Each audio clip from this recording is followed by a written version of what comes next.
There is a mark on the old arch at the south end of the audience hall. It has been there for 30 years. A spiral, cut deep into the limestone, where barely a handspan wide, set just above the keystone where the vaulting begins. Every stonemason who has worked this palace in the decades since has assumed it was decorative, a flourish from whoever laid that stone last. None of them knew its name. None of them knew that I put it there, or rather that I asked him to put it there, in the last weeks before the court took him from me. I am Ilara Veth of the Waiting Tide, Queen Mother of the Vithara Accord, and I have been waiting 30 years for a man who does not know I am waiting. The court did what courts do when they are frightened of something they cannot contain. They called it a dissolution of lineage. They called it a protection of the accord's integrity, a surgical severing of an alliance that had grown, in the words of Keeper Cedrith Holm, entangled beyond the bounds of protocol. What it actually was a memory sequencing, performed without my knowledge or my consent on the man who had been my consort for 11 years. They took the record out of him, not cruelly, not with malice toward the individual. Holm always insisted on that distinction, as though it were a comfort. They simply reached into the architecture of his mind and removed the part that held our life together. The halls, my face, our son who lived only 4 months, the name I had given him in private that was not his given name at all. They removed it, the way you remove a page from a bound volume. Carefully, so the binding still holds. They sent him home to Earth. He was 39 years old. He had a sister there, a trade city, a life that had been waiting like an unread letter. He would not know what he had lost, because he would not know that he had lost anything at all.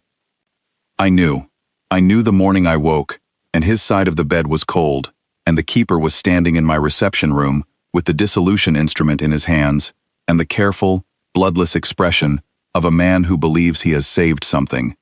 I knew, and I could not undo it, because the court had the votes and the legal instrument, and 30 years of precedent stretching back to the Accord's first compact, which said, in language I had signed myself without understanding, I would one day need it to have said something different, that the keeper of the record holds final authority over the integrity of all formal consort arrangements, and that dissolution may be enacted by 3/4 council consensus when the stability of succession is deemed at risk. My son Darev was 7, my daughter Sepheth was 11. The council had looked at them, and then at me, and decided that the accord needed a cleaner line. I did not fight it. I want to be clear about that. I was their queen, and I chose, in that moment, their stability over my own recourse, because that is what you do. But I walked back into the audience hall after Holm left, and I stood at the south arch for a long time, and then I called in the palace mason, and I asked him to cut that spiral into the stone above the keystone. He asked me what it was. I told him it was a Vithara lineage mark. He cut it without further questions. It is not a Vithara lineage mark, it is a thing Koreth taught me, a stonemason's mark from a region of his home continent. A tradition where a craftsman cuts his signature into the hidden face of his best work, the underside of the arch, the back of the capstone, the face that nobody sees. He had shown me his grandfather's mark, and his father's mark, and his own mark on a piece of scrap limestone he kept in his workshop satchel, a spiral, tight and clean and sure. He said the mark meant, I was here, and I did good work, and the stone will remember even when I am gone. I put it on the arch where everyone could see it. It was the only thing I could do. 30 years. The south corridor needed restoration. The lower courses of the outer wall had shifted over 2 harsh winters, and 3 arch stones needed replacement. My chamberlain, Orvith, had contracted a restoration firm from the lower city, experienced, well-regarded, known for working in the pale limestone of the region, rather than importing synthetics. He gave me the names of the crew chief and the 2 masons assigned to the job. I read the list and put it down, and went back to my correspondence. 2 days later, I came through the south gallery, on my way to the morning session, and I looked down through the clerestory window, as I always did. I had formed the habit years ago, the small ritual of checking the arch, of seeing the spiral in place, and I stopped. There was a man on the scaffolding below. He was examining the damaged course, running his fingers along the crack line, his attention entirely on the stone. He was not a young man. He wore the plain canvas work clothes of a tradesman, dusty with limestone powder, a leather tool apron over his chest. His hair had gone mostly gray. His hands were large and deliberate and careful. My heart made a decision about him before my eyes had finished looking. I stood at the gallery window for a long time, long enough that Orvith came looking for me and found me standing there and asked, with the discretion he has always shown me, whether the morning session should be delayed. I told him yes. The man on the scaffolding never looked up. I told myself I was being foolish. The memory sequencing is thorough and lasting. Holm had explained this to me at length, as though explanation were mercy. There are men who look like men I have known. The gray in the hair, the particular set of the shoulders, the way he laid his hand flat against the damaged corse as though listening to it. These were coincidences that my 30 years of private grief had assembled into a shape they wanted to see. I was the queen mother of the Vithara Accord. I was not a woman who stood at windows watching stonemasons and constructing recognitions out of posture and hands. I went to the morning session. I listened to 3 hours of trade amendment proposals. I returned the following morning and stood at the gallery window again. He was there. He was working on the lower course now, directing the removal of a damaged archstone with 2 younger masons assisting. He spoke quietly. He did not raise his voice. When one of the younger men made an error in the placement of the lifting rig, he corrected him without impatience. A hand on the shoulder, a brief demonstration, a nod when it was right. The young man smiled. The older man did not particularly smile back, but there was nothing cold in it. He simply returned his attention to the stone. He was a man who found the work itself sufficient. Korath had been like that. He had not needed to be told that the work was enough. He had not needed applause. He had been the only person in the history of my court who never once performed for my benefit, who treated my presence, after the first few weeks of awkwardness, the way you treat the presence of someone you are simply glad is in the room. I stopped going to the gallery window after a week, not because I had convinced myself the matter was settled, but because standing at windows is not what I do. I am a queen mother. I have audiences. I have trade corrections to review, and succession protocols to ratify, and the particular grinding, necessary tedium of administering an accord that has held for 60 years, because someone was always willing to sit in a chair and read the fine print. I did those things. I sat in the chairs. I read the fine print. And every morning, on my way to the audience hall, I walked through the south gallery instead of the east corridor, and I looked down.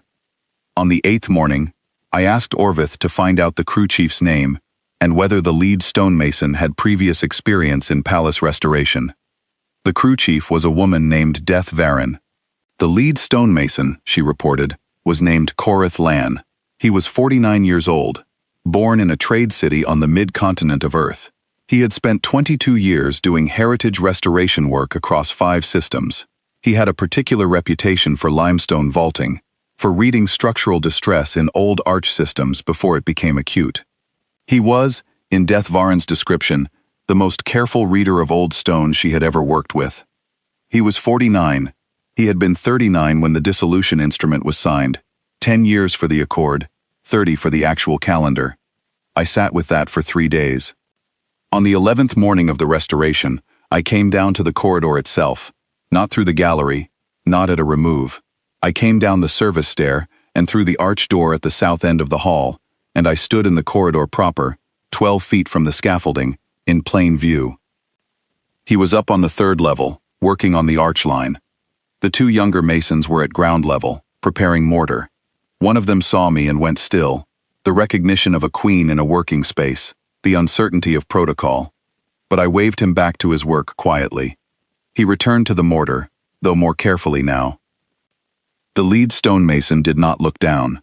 He was examining the new stone that had been lifted into the replacement position, running the flat of his palm along its edge, checking the seating. His concentration was complete. I stood there for perhaps 5 minutes. Then I turned and walked back through the arch door. I did not know what I had expected. I had not expected anything, I told myself. I had come to look at the restoration progress. The Queen Mother had every reason to check on work being done to her palace's walls. This was not remarkable behavior. I came back the following morning, and the morning after that. On the 14th day of the restoration, I came down in the early morning, before the crew arrived, and I stood at the south arch, and looked at the new work they had done on the lower courses. The repair was clean and exact. The stone was well seated. The joints were tight and even. It was the work of someone who took the stone seriously. I looked up at the old spiral above the keystone for a long time. Then I heard footsteps on the stair and turned. It was Coreth Lan, arrived early, carrying his tool satchel, stopping when he saw me with the practiced stillness of a tradesman who has encountered an unexpected variable and is deciding how to recalibrate. He was older than I remembered. His face was weathered in ways it had not been. There were lines around his eyes that had not been there. The gray in his hair was not silver exactly, more the gray of old limestone, the gray of stone that has been in the light a long time. He looked at me without recognition. Of course he did. "My lady," he said, uncertain of the correct form of address, guessing at courtesy. His accent was the same. That was the thing I had not expected. The accent, unchanged after 30 years, after a memory sequencing, after a life rebuilt entirely from a different foundation, the way he carried the vowels, the particular weight he put on the word lady, the small pause before it. "The work is well done," I said. "Thank you." He glanced at the lower courses he had laid. The old mortar was inconsistent. Whoever did the original pointing used 3 different mixes across this run. You can see the variation in the joint color.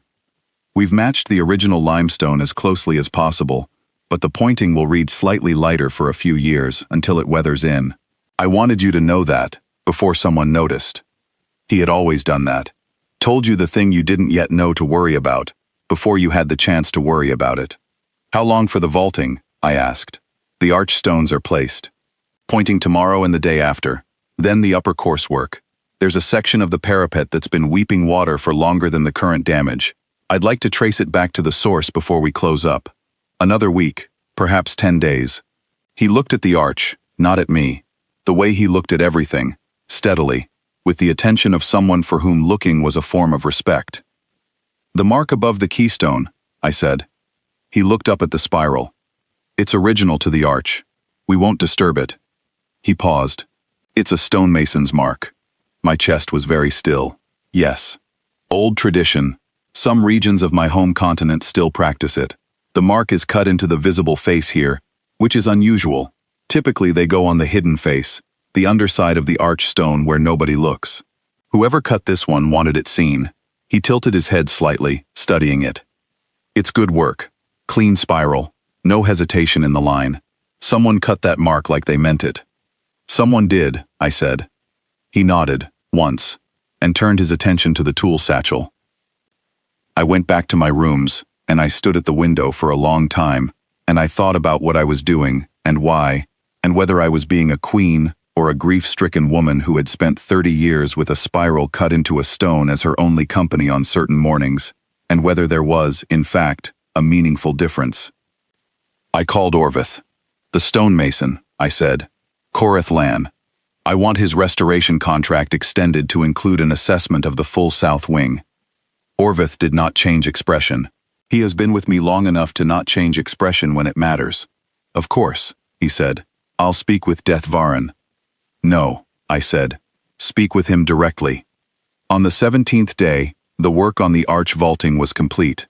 On the 18th, Coreth Lan spent the morning tracing the water infiltration in the upper parapet, and I watched from the gallery, without pretending I had business elsewhere, and in the afternoon, he came down and gave Orvith a written assessment of the full south wing, as I had asked, with notes on every course that showed signs of stress, every joint that would need attention in the next 5 to 10 years, every place where the original builders had taken a shortcut that had held for a century and would not hold for another. Orvith brought me the report. I read it. At the bottom of the second page, in the section on the arch itself, he had written, "The keystone area is structurally sound and requires no intervention. The carved mark above the keystone, a stonemason's spiral, cut in the traditional style of the mid-continent heritage tradition, is in good condition and should be preserved in any future restoration work. It is, in my assessment, the best single piece of workmanship in this corridor." I held that page for a while. On the 19th morning, I came down again, earlier than usual, before the crew. He was there before me again. He was already up on the scaffolding, working at the parapet level, and I stood below and looked up and said his name. Coreth Lan. He leaned over the scaffolding edge and looked down at me. The morning light came through the clerestory windows and fell across the lower corridor in long, pale bars. "My lady, come down, please." He came down with the careful economy of a man who has climbed scaffolding 10,000 times. He stood before me in the corridor. He was carrying a small piece of limestone, a sample he had broken off from somewhere in the parapet, evidence for something he had been examining. He turned it over in his hands without seeming aware that he was doing it. "May I show you something?" I said. I walked to the arch and stood beneath the spiral. He came and stood beside me and looked up where I was looking. "You said the mark is cut like someone meant it," I said. "Yes. I want to tell you about the person who cut it." I paused. "If you are willing to hear." He looked at me. Whatever he saw in my face, I do not know what he saw.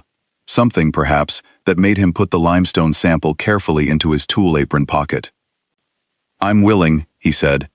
I told him the way you tell a thing you have carried alone for 30 years, not all at once, not in a flood, but carefully, the way you lay stone, one course at a time, checking the level before you move to the next.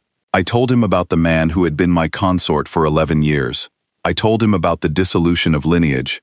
I told him about the memory sequencing, and what it removed and what it left behind.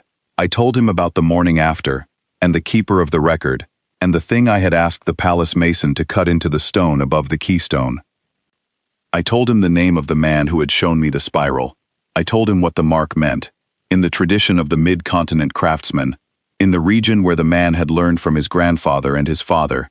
I was here, and I did good work, and the stone will remember even when I am gone.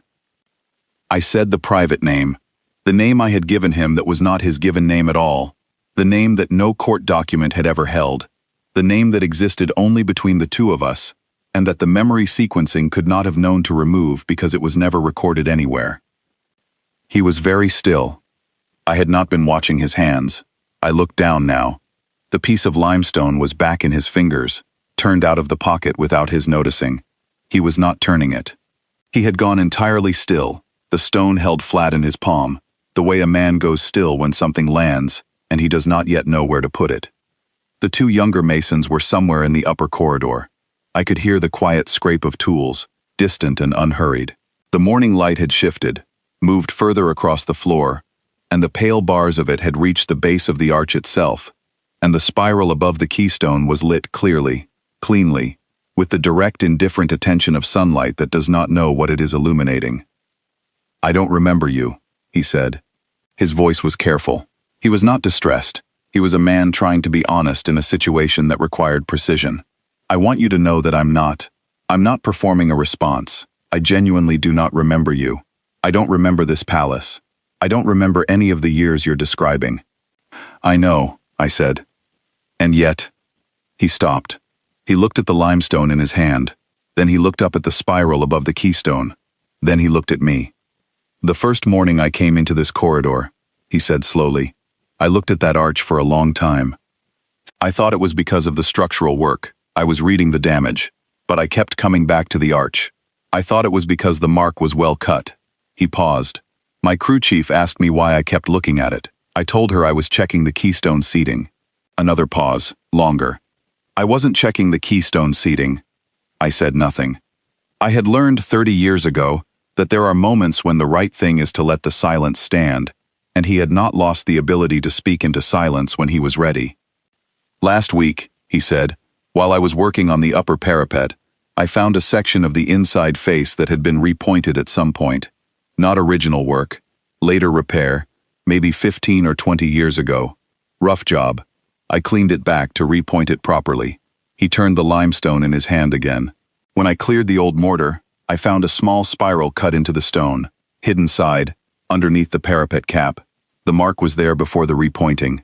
Whoever repointed it plastered right over it. My hands were steady. I have always been able to keep my hands steady when necessary." "I thought it was coincidence," he said. "Another mason who knew the tradition, working here at some point. I repointed the course, and I left the spiral exposed this time." He looked at me. "It matched the one above the keystone, same hand." "Yes," I said. That was the mark of the man you described, not a question. Yes. He was quiet again. The morning light moved across the floor of the corridor, one of those small incremental shifts of early light that you only notice if you have been standing still long enough. I don't know if I can be who you're describing, he said. I don't have those memories. I can't perform them for you. I wouldn't know how, and I wouldn't try. I am not asking you to be who you were, I said. That person was taken from both of us. I am asking you to understand what is in the record, and what I intend to do about the record. He looked at me steadily. The keeper of the record who signed the dissolution instrument died 11 years ago, I said. His successor is a woman named Arvel Son, who was not in post when the instrument was signed, and who has reviewed its terms at my request over the past 3 weeks. She has determined that the instrument was executed without my consent, which was required under the compact, and that its legal standing is therefore defective. I paused. She has prepared a correction of the record. It requires my signature and one witness. I have not signed it yet. He looked at the spiral above the keystone for a long time. What does the correction say? He asked. It says that the dissolution of lineage instrument of 30 years ago was executed in error, that the record of Koreth Lan as consort of the Vethara Accord is hereby restored, and that his removal from the court record is rescinded. I'm a stonemason, he said quietly, not a protest. A statement of something he needed to establish. Yes, I said, you are. That is not in conflict with anything. The court, your advisors, they'll have a view. My court, I said, has spent 30 years following my lead on matters of the Accord's dignity. They will follow it again. I paused. I am not asking you to return to something we had. I am asking you to understand that the thing the court did to you was wrong, and that I have the authority to correct it, and that I intend to correct it today. What you do with the restored record is yours to decide. He was quiet for a long time, not a troubled quiet, a still one. The quiet of a man who is looking at something that requires the same careful attention he gives to damaged stone, the same willingness to lay his hand flat against a surface and wait for what it tells him. Then he reached into his tool satchel. He took out a small piece of scrap limestone, not the parapet sample, a different piece, older, worn smooth at the edges from long handling, and held it out toward me. I knew what it was before I looked. I took it. I turned it over. On the underside of the stone, on the hidden face, was a spiral, tight and clean and sure. The same mark as above the keystone, the same mark as on the inside of the parapet. The same mark as the one he had shown me 11 years into our life together, on a piece of scrap from his grandfather's workshop that he had carried across 2 systems and kept in his satchel the whole time. I've had that since before I can remember, he said. I asked my sister once where it came from. She said I arrived home with it 30 years ago, and I've never put it down. He looked at me. I didn't know what it was. I do, I said. I held it for a moment, then I held it out to return it to him. He shook his head, a small motion. Keep it, he said. It was always yours. Orvith found us there a few minutes later, standing in the morning light of the south corridor, and he had the presence of mind to be very quiet when he saw us, and to withdraw without announcing himself, and to come back 20 minutes later when I had sent for him. I signed the record correction that afternoon, with Arvel Son and Orvith as witnesses. The correction was entered into the court register at the 4th hour.